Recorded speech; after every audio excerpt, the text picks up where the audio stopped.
வணக்கம்ங்க. நாம் இன்றைக்கு பார்க்க போகிற இந்த திருத்தலத்தின் பெயர் திருவலம்ங்க.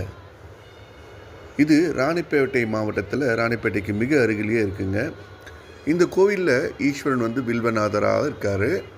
இந்த கோயிலுடைய சிறப்பு என்னன்னு பார்த்தீங்கன்னா, இப்போ பார்க்குறீங்களே இந்த விநாயகர், கனி வாங்கிய விநாயகர்.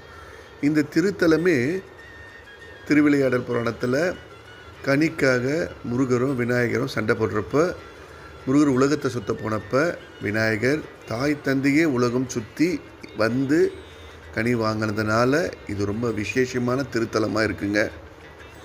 நீங்கள் எந்த காரியம் வெற்றி அடையணும்னாலும் இங்கே தாய் தந்தையாக இருக்க ஈஸ்வரனையும் பார்வதியும் சுற்றி நீங்கள் அந்த கனி வாங்கின விநாயகர் மாதிரி நினைத்த காரியங்களில் வெற்றியடைய இந்த திருத்தலம் மிக முக்கியமான ஒரு திருத்தலம்ங்க. கண்டிப்பாக எல்லோரும் போயிட்டு வில்வநாதரை சுற்றி நினைச்ச காரியத்தை கனி வாங்கிய விநாயகர் மாதிரி நடத்திக்கலாம்.